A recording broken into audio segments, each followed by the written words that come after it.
Why do you always have to start a project or start an idea with the thought that, okay, am I going to be like great at this? Am I going to be bad at this? Am I going to be good at this?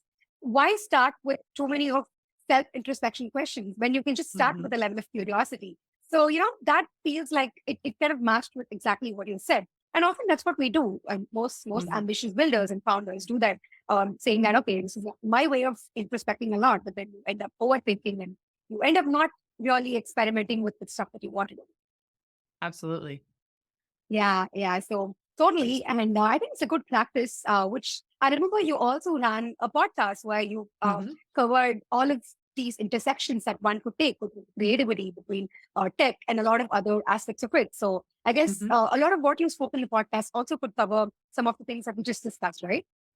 Yeah, I mean, the idea to write the book came after doing this podcast for I think we did it for about 4 years, covered about 3 seasons, over 100 episodes, and it came out we started the podcast, my co-host, Kate Scott Campbell, and I, started this show because we met each other through a mutual Hmm. friend, and I was like, "I'm a math and theater person." She was a theater math person, and I was like, "Hold on. Okay, so there's at least 2 of us in the world, and anywhere that there's at least 2, there's probably a lot more."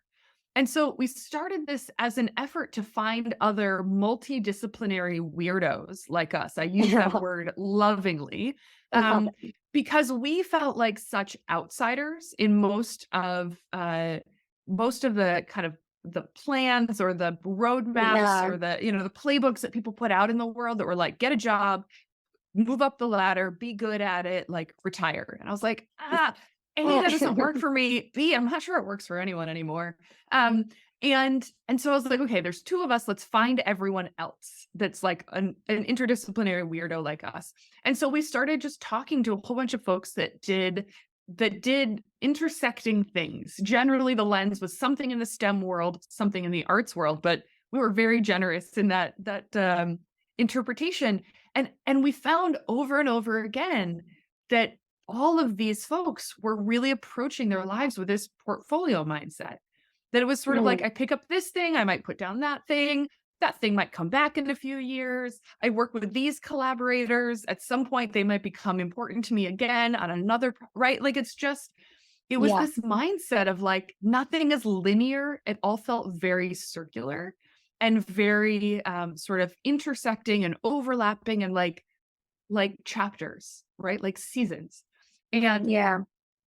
there was this moment that I was like, and we kept hearing from our listeners of just how freeing it was to finally have a label for what they were feeling. Yeah.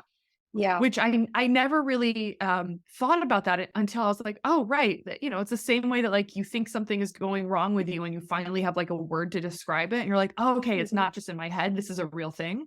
It was in the same way that kinda like, I feel like I'm strategic and intentional, and my superpower is the fact that I have access to all these different worlds, these different networks, these different ways of thinking, but when someone meets me or sees my resume or hears about some of my experience, their reaction doesn't line Mm. up with what I think my value is. Their reaction is one where they're like, "Psh, can't pick a lane, right?" And they're like, so it's just the But why ability to pick? put a word, put a name to it, gave all of these folks permission to be themselves. And I Mhm. thought, wow, that's really powerful. So I wanted to turn this into a book, and I had started writing many of these ideas